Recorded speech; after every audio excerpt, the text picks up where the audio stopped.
Assalamualaikum warahmatullahi wabarakatuh. Halo semuanya, perkenalkan nama aku Nuraini.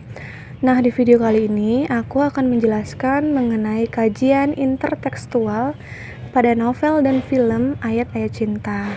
Kita simak ya. Sebelumnya pasti ada yang bertanya-tanya dong, apa sih itu kajian intertekstual?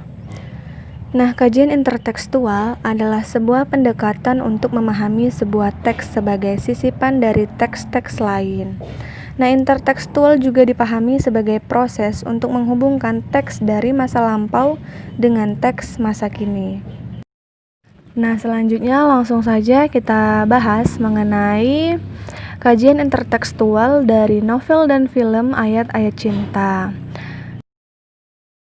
Nah, dalam kajian ini dilakukan perbandingan antara bentuk asal dengan bentuk perubahannya, dengan berdasarkan pada persamaan, perbedaan, maupun variasi-variasi dari perubahan tersebut.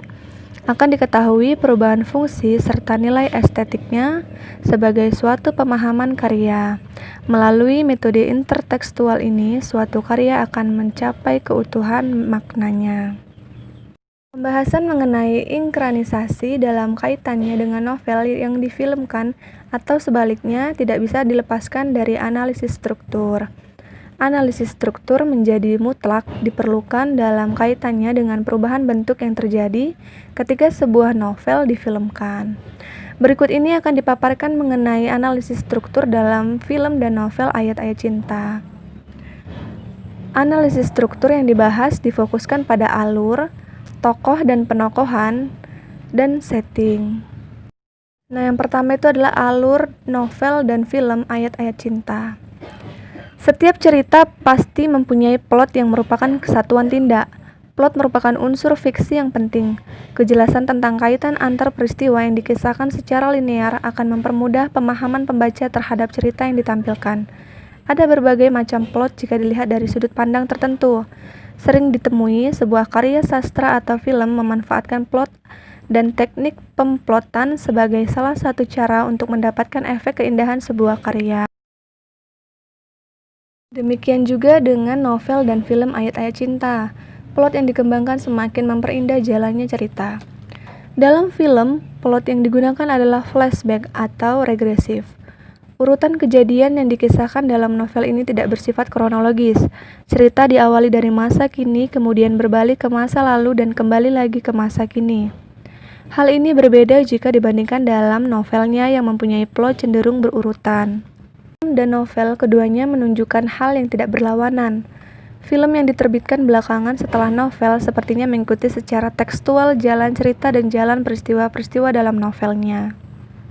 Digarap dengan persetujuan dari penulis asli novelnya yakni Habibur Rahman El-Shirazi, sehingga konsep alur tentu saja tidak meloncat jauh.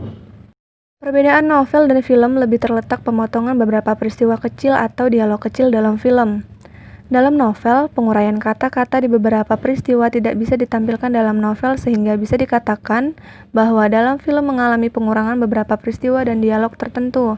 Namun, hal ini tidak mengubah secara keseluruhan alur film. Alur keduanya secara umum adalah sama, hanya beberapa peristiwa yang letaknya ditempatkan di posisi yang berlainan.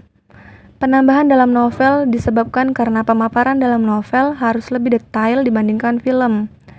Selain itu, dalam film terbatas durasi waktu, biaya, sehingga peristiwa dibuat seefektif mungkin dan dipilih sesuai dengan peristiwa penting yang diinginkan.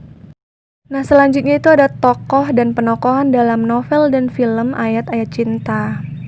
Tokoh dan penokohan dalam film dan novel bisa dikatakan sama secara keseluruhan, terutama pada tokoh-tokoh sentral yaitu Fahri, Maria, Aisyah, Naura, Syekh Ahmad, Ibu Maria, dan beberapa teman Fahri di Fla. Sedangkan Syekh Ahmad, Iqbal yang merupakan paman Aisyah, pengacara Yusuf, Nurul, Ibu Fahri, Bahadur, Alicia, Asraf, Ustadz Jalal, dan teman-teman Fahri kuliah merupakan tokoh bawahan yang juga turut mendukung cerita. Fahri merupakan tokoh sentral dari cerita ini. Diketahui sebagai tokoh sentral, jika dilihat dari segi peran dan tingkat pentingnya. Selain itu, Fahri merupakan tokoh yang sering keluar dan berhubungan dengan banyak tokoh lain. Namun ada hal yang menarik berkaitan dengan penokohan Fahri. Dalam film, penonton tidak akan bisa langsung mengetahui sikap dan pribadi Fahri dengan jelas. Sedangkan dalam novel, pribadi dan sikap Fahri langsung bisa diketahui oleh pembacanya. Hal ini juga berlaku untuk beberapa tokoh sentral kedua lainnya, yakni Aisyah dan Maria. Pelukisan yang kental tokoh tersebut terlihat jelas dalam novel dan ini tidak dipaparkan jelas dalam film. Pelukisan tokoh dalam novel dilakukan dengan teknik ekspositori atau sering disebut teknik analitik.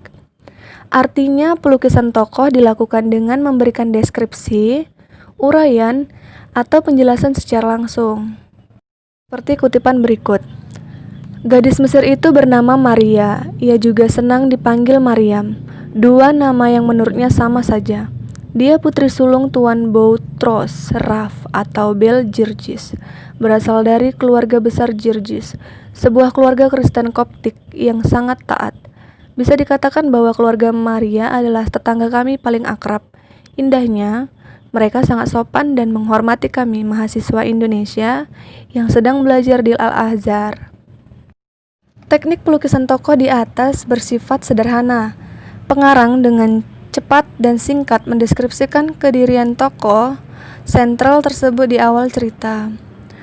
Hal ini akan sangat menguntungkan karena tidak akan ada salah persepsi antara pengarang dan pembaca mengenai penokohan tokoh sentral. Sedangkan dalam film, untuk kali pertama akan sulit mengetahui deskripsi serta penokohan Fahri dan Maria. Baru ketika Fahri bertemu dengan tokoh lainnya, penokohan Fahri agak sedikit terkuak dan semakin jelas lagi ketika peristiwa demi peristiwa berlangsung. Selain tokoh Fahri beserta penokohannya, tokoh Maria, Aisyah, Naura, Nurul adalah tokoh-tokoh sampingan utama yang penokohannya dipaparkan sama baik dalam novel maupun dalam filmnya. Namun, ada beberapa tokoh yang dalam pemaparannya kurang dipaparkan secara kuat. Misalnya tokoh Maria, Nurul dan Aisyah adalah tokoh yang digambarkan sedemikian rupa dengan segala kecantikan dan kelebihan masing-masing yang hanya bisa diketahui dalam novel. Sedangkan penokohan dalam film tidak terlihat jelas. Penokohan Aisyah yang cerdas dan sangat kaya, Maria yang cerdas sekaligus sangat menghormati Islam, dan Nurul yang cantik sekaligus dihormati karena berasal dari keluarga terpandang tidak terlihat dalam film. Selanjutnya, setting dalam novel dan film Ayat-Ayat Cinta. Sebuah kejadian atau peristiwa tentu saja terjadi pada tempat tertentu, waktu dan kurun waktu tertentu. Begitu juga dengan peristiwa yang terdapat dalam karya fiksi, baik dalam film maupun novel. Latar juga berusaha menerangkan kapan peristiwa itu terjadi, pada masa apa, abad keberapa, pemerintahan siapa, dan lain sebagainya. Pendek kata, latar adalah tempat berpijak atau bertumpunya cerita, alur, dan tokoh-tokoh novel. Latar dalam film dan novel Ayat-Ayat Cinta secara umum terjadi di Mesir, sebuah negara dengan universitas tertua di dalamnya, yakni Universitas Al-Azhar. Tokoh utama novel ini diceritakan sedang menempuh studi S2 di Mesir. Di kota inilah kisah perjalanan manusia dalam mendapatkan cita dan cintanya berlangsung. Bangunan latar yang kuat dideskripsikan dengan sangat terurai dan jelas sehingga pembaca yang tidak pernah menginjak Mesir pun seolah-olah akan bisa membayangkannya.